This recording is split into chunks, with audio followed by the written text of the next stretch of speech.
हाँ, आज विश्व योग दिवस है और जैसा कि आप सभी लोग जानते हैं 21 जून 2015 से योग को विश्व योग दिवस के रूप में मनाया जा रहा है। वैसे तो प्राचीन समय से योग सर्वव्यापी है, लेकिन आज पुनः एक तरह से कहेंगे कि वो सारी चीज़ें सो गई थी, बंद पड़ी थी, एक तरह से पुनः वो अध्याय खुला है और योग का ये कार्यक्रम प्रारंभ हुआ है विश्व स्तर पे। योग ऐसी चीज़ है जो हमारे शरीर की एक एक कोशिका को, एक एक अंग को फिर से रीजनरेट करता है, रीएक्टिवेट करता है।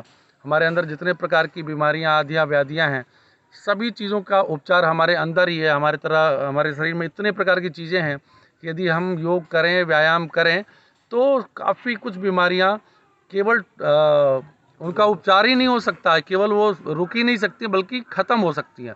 आप कहें पूर्ण रूप से समाप्त हो सकती हैं। ये केवल योग में शक्ति है, जबकि एलोपैथी या अन्य किसी प्रकार से आप किसी रोग को जड़ से समाप्त नहीं कर सकते हैं। हमारे योग में पूर्ण रूप से उसको समाप्त किया जाता है। ऐसा योग के द्वारा आप कर सकते हैं। तो आज आनंद मार्ग पब्लिक स्कूल सतराव में हमारे सभी बालकों ने और हमारे सभी जो टीचर्स हैं, सभी लोगों ने आज योग किया इंटरनेशनल योग डे पे।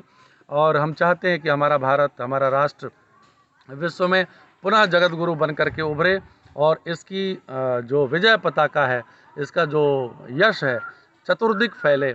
हम विज्ञान में, योग में, आध्यात्म में हर प्रकार से आगे बढ़ें, हमारे बच्चे पढ़ करके अच्छे बने। इस सब के लिए योग जरूरी है, ताकि जितना जैसा शरीर स्वस्थ होगा, कहते हैं स्वस्थ शरीर में फिर उसका तो बया पड़ जाएगा, सीने को जमीन पर टच कराएंगे, फिर सब ऊपर हो जाएगा। ओके। नमस्कार, मैं डॉक्टर पल्लू सिंह, योग प्रशिक्षिका, श्री विद्याधन संजीवन संस्कृत महाविद्यालय में कार्यरत हूँ। योग जो है हमारे जीवन का एक अहम पहलू है। अगर हम योग को देखें तो इसको विभिन्न रूप से कहा गया है, योगस्य चित्तवृत्ति निरोध। हमारी जो चित्त है, उनकी वृत्तियों का निरोध करने का अगर कहीं कोई उपाय है तो वो योग में है। चित्त क्या, जो हमारा आंतरिक दर्पण है, जिसमें हम अपने आप को देख सकते हैं कि सही क्या है, गलत क्या है। उस चित्त को हमें योग के माध्यम से स्वच्छ बनाना है, और जब हमारा चित्त स्वच्छ होगा तो हम एक सकारात्मक विचारधारा से जुड़ेंगे। योग हमारी चित्त की वृत्तियाँ यहाँ पे हमारे स्वभाव को कहा गया है।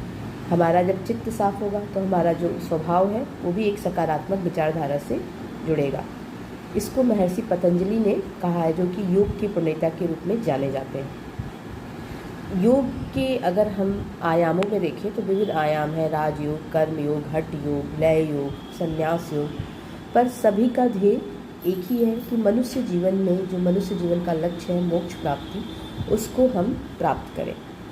तो योग के द्वारा ही हम मोक्ष की प्राप्ति कर सकते हैं, लेकिन मोक्ष से भी पहले हम अपने शारीरिक स्वास्थ्य को प्राप्त करें, क्योंकि स्वास्थ्य, अगर हमारा शारीरिक स्वास्थ्य सही होगा तो ही हम मानसिक स्वास्थ्य की तरफ बढ़ेंगे, और जब हमारा मानसिक स्वास्थ्य ठीक होगा तो हम सामाजिक स्वास्थ्य की तरफ बढ़ेंगे, और सामाजिक से हम आध्यात्मिक, फिर हम जो योग का लक्ष्य है उस लक्ष्य को हम प्राप्त कर सकते हैं। और योग का लक्ष्य क्या है? योग का जो लक्ष्य है, तदा दृष्टम स्वरूपे अवस्थानम, अपने स्वरूप में स्थित हो जाना है हमें। और वो अपने स्वरूप में स्थिति हमें तभी प्राप्त होगा जब हम योग को अपने जीवन में धारण करेंगे। इन्हीं बातों के साथ मैं अपनी वाणी को विराम देती हूँ, और साथ ही आपसे अनुरोध है, करें योग, रहें योग। नमस्कार।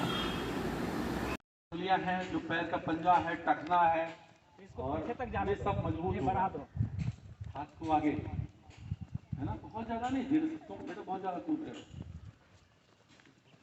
मुंह बंद रखो, कीजिए, हाथ सीधा रखिए हरीश। ऐसे करेंगे, स्टॉप।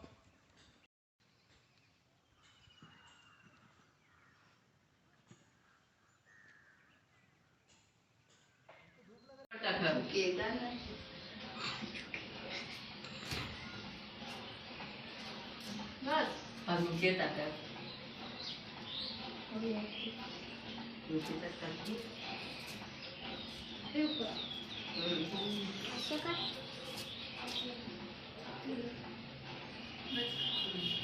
बस. चला बस.